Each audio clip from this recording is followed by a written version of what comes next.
Maayong utusugbog sa mga nagsunod ning among pagsibiya Lunes karon Hunyo 15 tuig 2015. Kini si Jason Doval ug kini ang Sun.Star Pilipinas.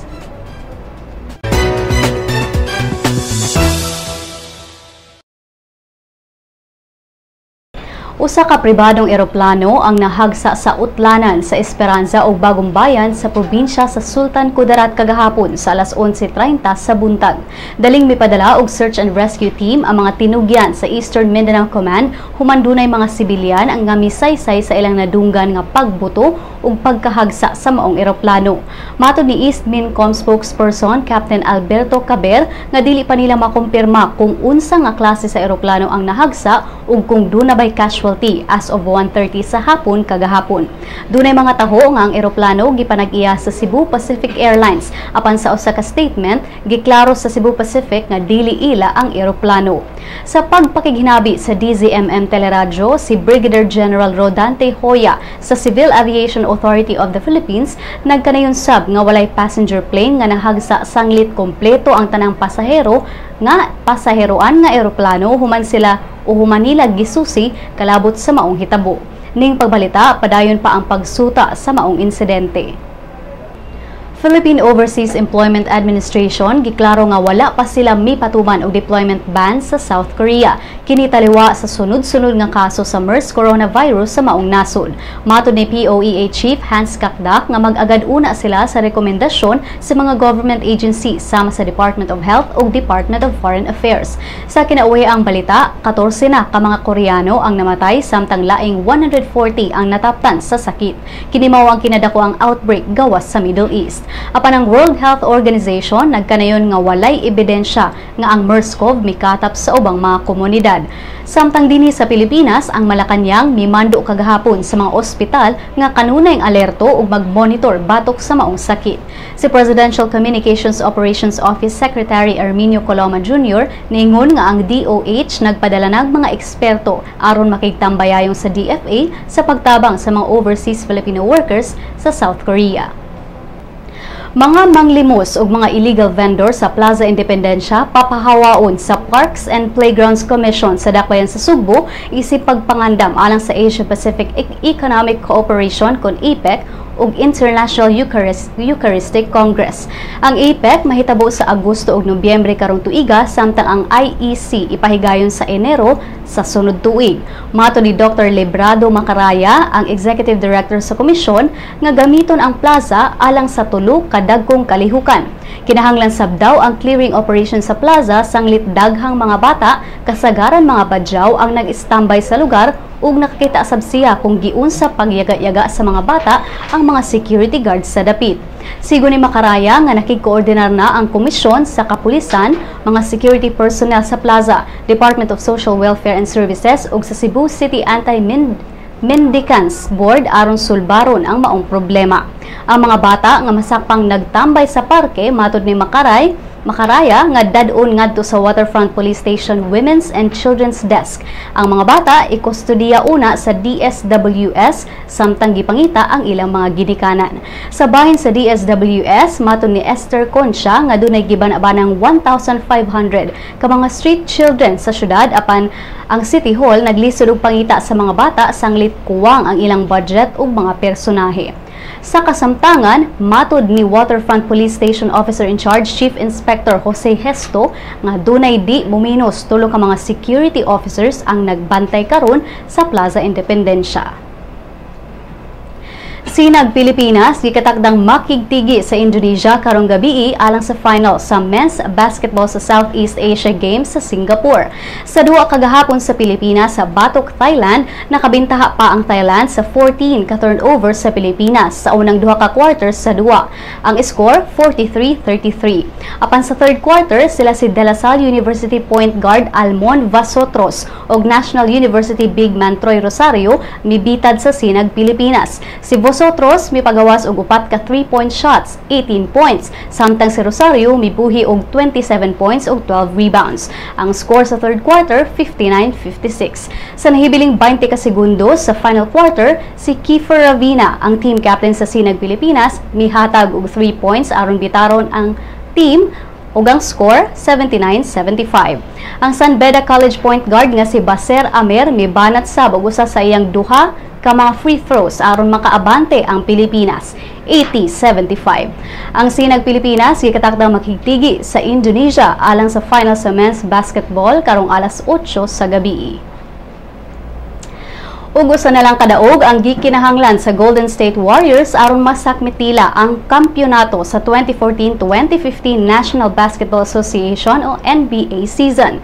Kini human ang team midaog sa Game 5 batok sa Cleveland Cavaliers sa score nga 104-91 sa nagpadayong best of 7 final series sa NBA. Nahimo kini sa Warriors at ubangan sa ilang mga dumadapig sa Oracle Arena, Oakland, California kaganinang buntag dinhi sa Pilipinas o Domingo sa gabii sa Estados Unidos. Kung modaog ang Warriors sa Game 6, mao kini ang ilang unang kampyonato sukad niadtong 1975. Ang kasamtangang MVP nga si Stephen Curry maoy nangulo sa kadaugan sa Warriors pinaagi sa iyang 37 points. O gani ang mga balita gikan sa ubang bahin sa nasod.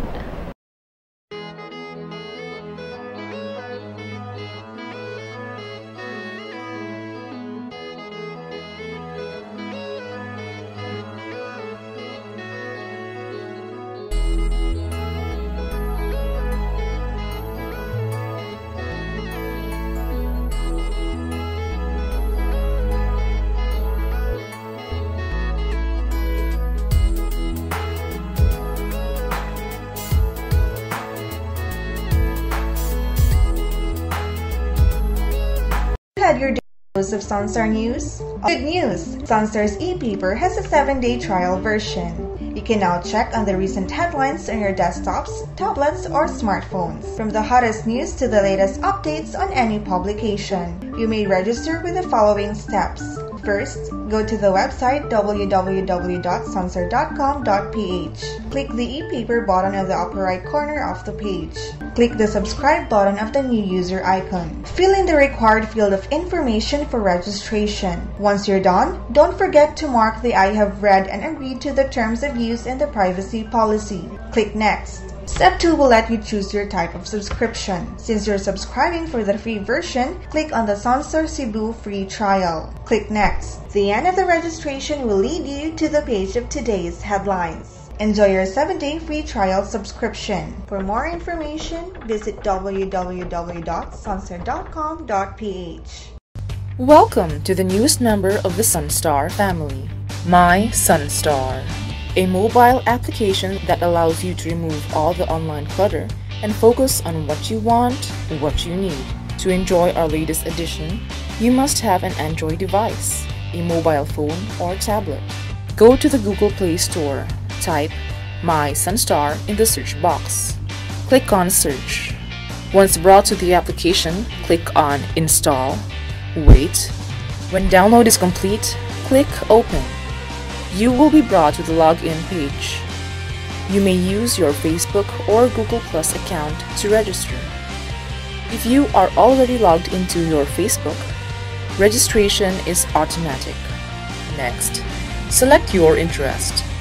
Click on at least 3 categories and at least 1 location like Cebu or Davao or any of the cities in the Sun.Star network. When you're done, click on Done. Great selection! If you do not select any category or location, you will automatically be brought to the News Bits section where you can find, in one glance, a list of news of the day that you should know. If you have selected your interest, the News Bits will be the first list, followed by different categories that you chose. This way, you do not see all the other news and articles that will not be relevant to you. What you see is what you want. If you want to add more categories, click on the menu icon on the top left. Choose My Interests. Select again. You will also see in the menu information prepared specifically for the mobile app. These are Lotto, classifieds on jobs and properties, and obituaries. What makes My Sun.Star different from the Sun.Star website and the responsive mobile site is its customization feature. You be the judge of what is news to you. This app will also be available soon on the Apple Store, so those with iPhones and iPads can enjoy My Sun.Star. Thank you! Mga kabisdak! Ania na ang atong magazine. Bisnak!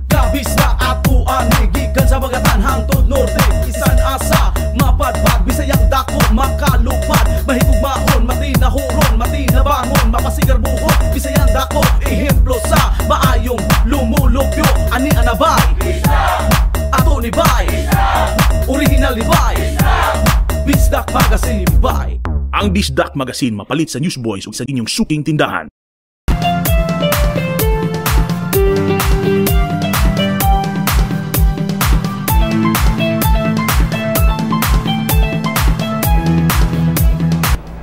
Alex Gonzaga, emosyonal nga mihatag sa iyang mensahe ngadto kang Paul Soriano. Si Maris Puyo sa Showbiz Chika. Alex Gonzaga, emosyonal nga mihatag sa iyang mensahe ngadto kang Paul Soriano atol sa kasal sa direktor ug iyang ate Tony Gonzaga. Sa iyang maid of honor speech, matud ni Alex nga please be a good partner to my sister. Nagkanayon kini nga dapat kuyugan ug uyunan ni Soriano ang mga gusto ni Tony, sama sa pagkaon og midnight snacks, pagluto og itlog ug pag-shopping. Dugang ni Alex, never be against her, always be on her team. The day after the wedding, si Alex nagpost sa iyang Instagram og video di nag-inusara kining naglingkod og milip-sync sa kanta ni Celine Dion nga All By Myself. Ang post dunay caption nga ang unang umaga.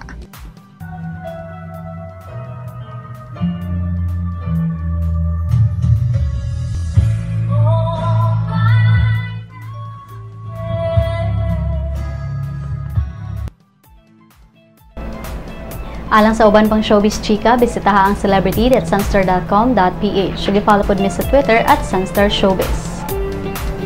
Sa Lotto results, walay nakadaog sa mga premyo sa 658 Ultra Lotto ug sa 649 Super Lotto sa mga bula kagabii. Bulaon unya ang 655 Grand Lotto ug 645 Mega Lotto. Ani ang balot sa dolyar gikan sa Bangko Sentral ng Pilipinas.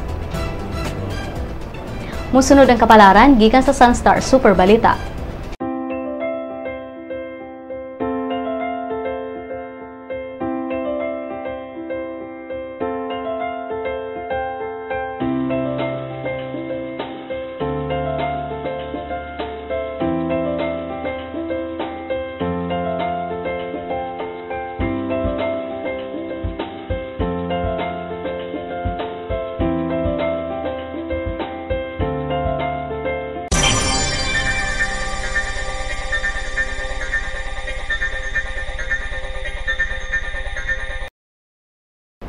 Ug din natapos ang atong mga balita karong adlaw. Alang sa dugang pang updates, bisitaha ang www.sunstar.com.ph. I-follow sab ang among mga updates sa Twitter @Sun.Star Online ug sa Facebook Sun.Star Philippine News. Kini si Jason Doval ug kini ang Sun.Star Pilipinas.